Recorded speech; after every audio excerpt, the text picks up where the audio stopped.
Évidemment que oui. Euh, Malheureusement, cette évidence n'est pas tellement partagée. On doit sans arrêt se battre contre des gens qui sont sincèrement convaincus que l'islamophobie c'est autre chose que du racisme. Souvent, ce qui est dit, c'est que l'islam n'est pas une race. L'islam est une croyance religieuse et donc l'islamophobie serait simplement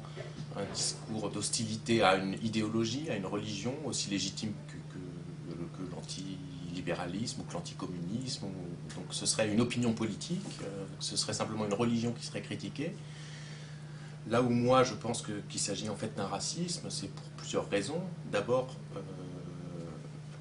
une première remarque, c'est que s'il fallait qu'il y ait des races pour qu'il y ait du racisme, il n'y aurait pas de racisme. Parce que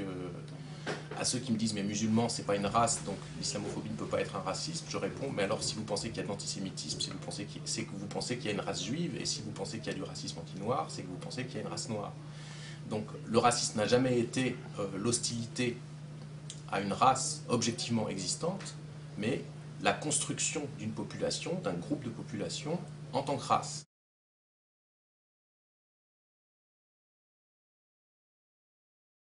Dans les formes récentes, effectivement, de réactivation de l'islamophobie, du discours anti-musulman, ciblant les musulmans, oui, la laïcité est plus qu'un rouage, c'est, avec le féminisme, les deux principaux ressorts argumentatifs, les deux principales légitimations, les deux manières de faire passer du racisme pour autre chose que du racisme, et de faire passer une politique réactionnaire et liberticide pour quelque chose de non seulement respectable, légitime, mais même distingué et progressiste. Donc la laïcité, effectivement, à juste titre, est une valeur, c'est même pas une valeur, on en parle souvent comme d'une valeur, un principe, une machine politique, moi je dis, hein, c'est une invention politique, c'est une manière de, de réguler le vivre ensemble. Et à juste titre, on en est fier, à juste titre, on y est attaché, parce qu'effectivement, historiquement, telle qu'elle s'est construite en France, en tout cas en France métropolitaine, dans les colonies c'était justement autre chose, mais ça a été un acquis social, politique très précieux qui permet, sans entrer dans le détail, qui permet effectivement que dans un pays où cohabitent des populations de différentes cultures, de différentes confessions, de différentes croyances ou incroyances, chacun puisse cohabiter le plus pacifiquement possible dans l'égalité. Et donc, la laïcité, c'est même le préambule de la loi de 1905, est conçu comme ce qui permet de garantir pour tous et pour toutes, y compris les groupes minoritaires qui seraient potentiellement opprimés, justement s'il y avait une religion officielle par exemple, s'il n'y avait pas, si on était dans un régime théocratique. Donc le préambule, je parlais du préambule de la loi de 1905, elle est conçue pour garantir à tous et à toutes, y compris donc les minoritaires, la liberté de non seulement de conscience, de pensée, mais d'expression et de pratique religieuse ou, au même titre, pour garantir la liberté d'expression de l'incroyant également. Mais donc, la laïcité, donc, c'est à juste titre une valeur, ou plutôt un principe, une construction politique émancipatrice, progressiste, que effectivement une gauche authentiquement de gauche a raison de revendiquer. Le problème effectivement, c'est que la laïcité telle qu'elle est aujourd'hui brandie, instrumentalisée et telle qu'elle se traduit dans des lois, et des lois qui sont votées dans une espèce de consensus national droite-gauche un petit peu effrayant, c'est exactement le contraire. Ça n'a rien à voir, et c'est même à beaucoup d'égards le contraire de ce que sont et de ce qu'ont été pendant un siècle les lois laïques, les lois Ferry-Goblet sur l'école, ou la loi de 1905 de séparation des autorités politiques et religieuses. Puisque, pour le dire vite, d'une laïcité qui est justement la garante de la liberté d'expression et de pratique religieuse pour tous et pour toutes, sans privilège pour les uns, ni discrimination pour les autres, on fait rigoureusement le contraire, c'est-à-dire une série d'injonctions à la neutralité, l'invisibilité, l'effacement, la non-expression de ses convictions, adressée à une partie, et une partie seulement, de la population, toujours la même, les personnes de confession musulmane. Donc que ce soit l'interdiction du foulard à l'école, alors que l'impératif d'une neutralité de l'élève ne s'est jamais posé, n'a jamais été posé, ni par le législateur en 1880, ni depuis, vraiment, par un mouvement d'opinion ou un débat politique quelconque, et qu'on le pose uniquement quand il commence à y avoir des signes religieux ou des vêtements religieux ou des expressions religieuses musulmanes. Donc que ce soit pour la loi d'interdiction du voile à l'école, la loi anti-niqab, mais que ce soit tous les débats dans lesquels on va ressortir le mot laïcité, hein, prière de rue, minaret, menu halal, à chaque fois ce qui est en cause, c'est uniquement des musulmans et le fait que leur islamité est visible. Donc tout simplement, et ça va jusqu'aux agressions, aux actes de délinquance les plus caractérisés, c'est-à-dire les injures, les agressions physiques, il est rare qu'elles soient commises sans que l'agresseur prononce et s'auto-légitime, avec après plus ou moins de complaisance des témoins et éventuellement de la justice, mais en tout cas l'agresseur lui-même se légitime en employant ce mot laïcité. C'est-à-dire il se sent dans son bon droit en agressant cette personne parce qu'il se sent, j'ai presque envie de dire sincèrement, en état de légitime défense de quelque chose à quoi il tient, qui s'appelle laïcité, qui n'a plus rien à voir ni avec la laïcité des lois Ferry, ni avec la loi de 1905, qui signifie uniquement l'islamité, l'islam doit baisser la tête, doit être invisible, ne doit pas s'exprimer, le musulman doit raser les murs. Oui, alors ce qui est curieux, c'est qu'effectivement, on voit depuis quelques années, depuis que la chasse aux voilés a été relancée, effectivement, on voit fleurir des groupes, des organisations politiques, des sites, ou même tout simplement des prises de parole où féminisme et laïcité deviennent deux sœurs jumelles. Hein, c'est-à-dire les deux on se revendique des deux, effectivement, les deux, et on nous présente le féminisme comme étant forcément laïque et la laïcité forcément féministe, et donc dans un discours comme ça assez ahurissant, parce que autant moi je pense que le féminisme c'est très bien, c'est très important, et que la laïcité aussi, mais le lien organique entre les deux, malheureusement, est complètement fictif, et il est bon de rappeler quand même que quelles que soient les vertus, et je suis convaincu qu'elles existent, qu'ont eu les combats et les acquis et les lois laïques en France, elles ont fait beaucoup de bien, mais on ne peut pas dire franchement qu'elles aient fait beaucoup de bien aux femmes. Et ce sont deux questions qui sont pour une large part autonomes, indépendantes l'une de l'autre, et il est bon de rappeler que parmi les plus acharnés opposants au vote des femmes, par exemple, il y avait les plus fervents défenseurs, et à juste titre, de la laïcité des institutions, des services publics et de l'école. C'est-à-dire le parti laïcard, qui avait parfaitement raison d'être laïcard, et dont je suis content qu'il ait gagné sur cette question-là, était malheureusement sur la question des femmes à l'arrière-garde, avec cet argument qui me fait sourire, parce que on le retrouve aujourd'hui, qui était n'est-il pas hasardeux de donner le droit de vote aux femmes, sachant que les femmes, plus que les hommes, pratiquent religieusement et sont sous l'influence de leur curé, et à travers leur vote, c'est le parti clérical qui va prendre le pouvoir. Là où je dis que c'est ironique, c'est que c'est le même schéma. Une fois de plus, les femmes sont pensées comme des mineurs, dans un discours qui se veut laïciste, effectivement, aujourd'hui, quand on parle des femmes musulmanes. Puisqu'effectivement, c'est récurrent, la femme musulmane n'est pas autonome, n'est pas capable d'avoir son libre arbitre, et quand une femme musulmane parle, c'est forcément son imam, son grand frère ou son mari qui parle derrière en ventriloque. Donc, tout ça pour dire que d'abord, le tiret et le et entre féminisme et laïcité est très douteux. Après, c'est vrai que si on prend séparément la laïcité, séparément le féminisme, c'est l'autre grand ressort argumentatif qui permet, comme la laïcité, et pour les mêmes raisons, parce qu'effectivement, les combats et les acquis féministes sont des combats et des acquis de l'émancipation humaine précieux à préserver et même à poursuivre et à prolonger. Donc là aussi, la gauche, authentiquement de gauche, a raison de se réclamer du féminisme comme elle a raison de se réclamer de la laïcité. Et là encore, comme pour comme pour la laïcité, le problème, c'est que on voit fleurir depuis quelques années, effectivement, cette nouvelle islamophobie. D'abord des convertis de la dernière heure, des féministes qui se découvrent féministes ou qu'on découvre un peu ahuris féministes, alors qu'ils n'ont jamais mené un combat, parfois souvent d'ailleurs des hommes. Là, je pense à la commission Gérin, Raoult, je pense à tous les grands ténors politiques qui ont orchestré, copé. Enfin, c'est essentiellement une affaire d'hommes. Bon, tout simplement parce que toute la politique en France, il est bon de le rappeler aussi, c'est une affaire d'hommes. Donc on voit il y a premièrement cet opportunisme qui fait sourire. Hein, donc des hommes,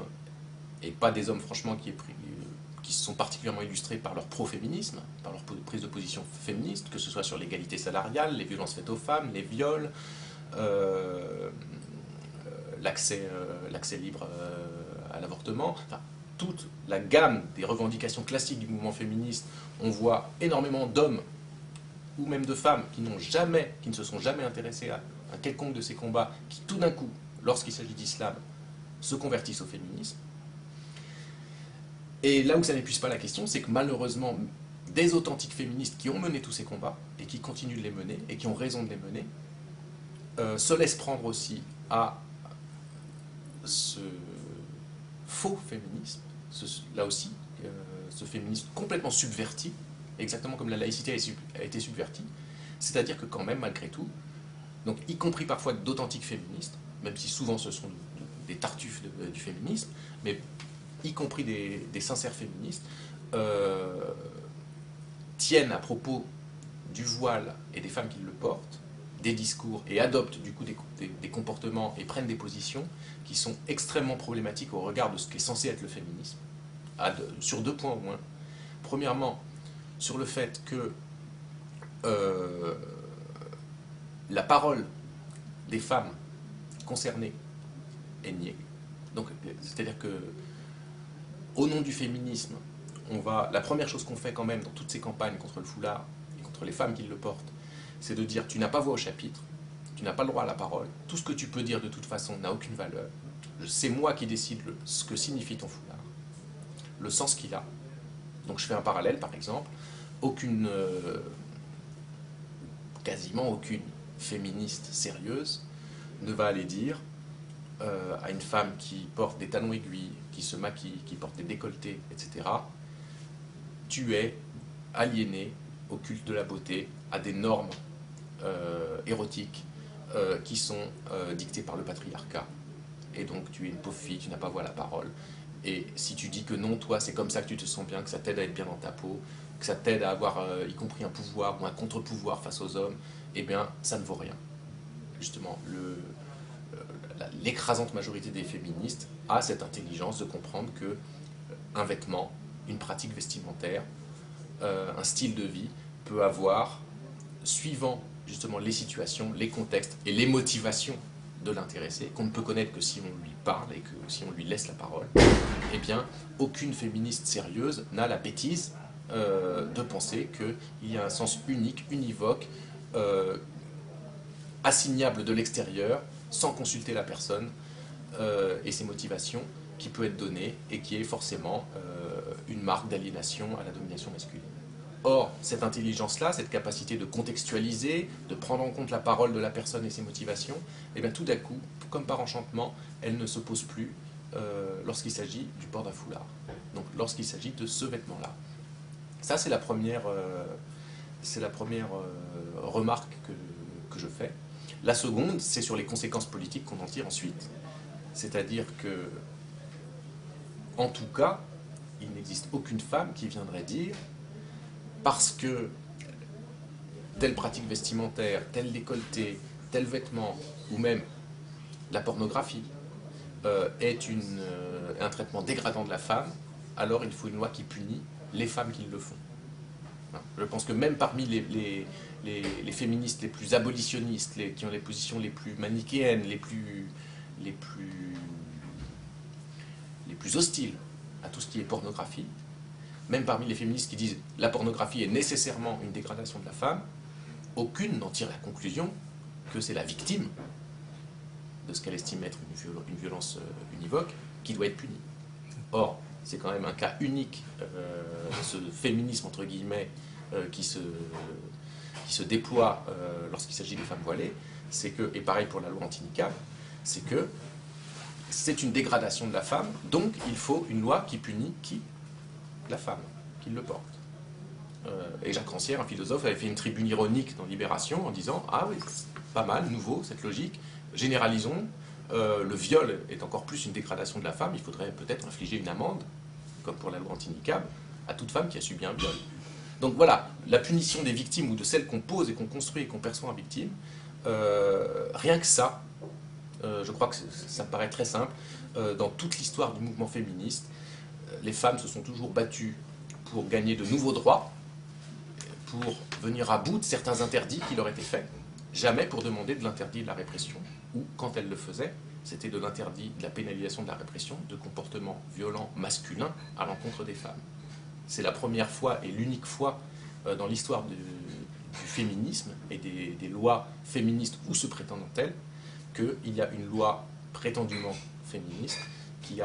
qui s'en prend et qui réprime des femmes. Et qui non seulement les réprime, mais les réprime comment? En les privant, il faut quand même le souligner, pour la loi de 2004 de l'accès à l'école publique, c'est-à-dire, là aussi, quand on connaît l'histoire du féminisme, ça fait froid dans le dos, c'est-à-dire quand même un des principaux vecteurs d'émancipation, connaissance, diplôme, insertion sociale, insertion professionnelle, et pour la loi anti-niqab, traversée de l'espace public. C'est-à-dire, on renvoie les femmes, on renvoie les élèves hors de l'école, donc dans les limbes, dans un no man's land scolaire, et on renvoie les femmes adultes portant le niqab entre leurs quatre murs. Donc voilà, comme émancipation féminine et féministe, il me semble que c'est assez peu probant. Et par contre, du coup, le fait que là encore, des mesures répressives, brutales, et qui diminuent les femmes, qui les privent de certaines opportunités, de certaines armes, de certains outils d'émancipation, il me semble que ça, c'est une atteinte aux droits des femmes. C'est plus une loi sexiste qu'une loi antisexiste ou féministe.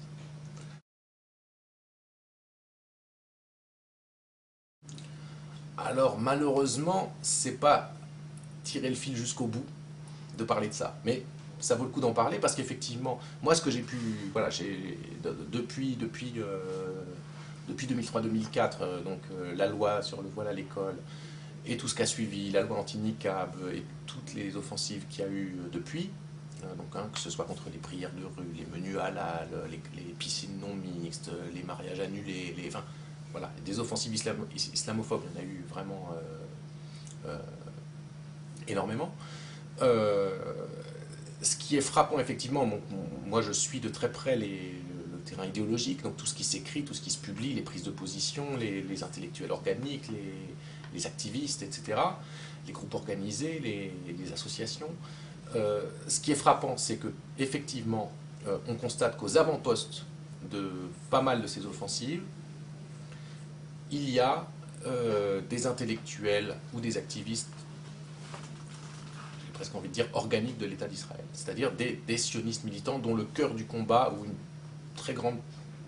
dont une très grande partie du temps de vie, d'activité est consacrée à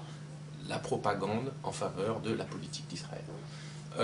Et effectivement, alors qu'a priori on pourrait penser qu'ils s'occupent d'Israël, de Palestine, ils ne vont pas s'occuper de ce qui se passe dans les écoles françaises ou dans les cantines ou que sais-je,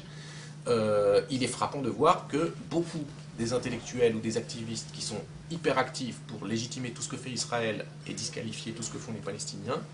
se sont emparés avec gourmandise de ces débats-là et ont été aux avant-postes de ce que j'appelle le prohibitionnisme, c'est-à-dire le combat pour l'interdiction du voile, notamment à l'école, ou du niqab dans la rue. Et donc, on se demande pourquoi ensuite, parce que ça ne va pas de soi, le lien entre les deux, puis on le voit assez rapidement. J'ai défini tout à l'heure le racisme comme fonctionnant sur la base d'un amalgame, ils sont tous pareils. Et donc, évidemment,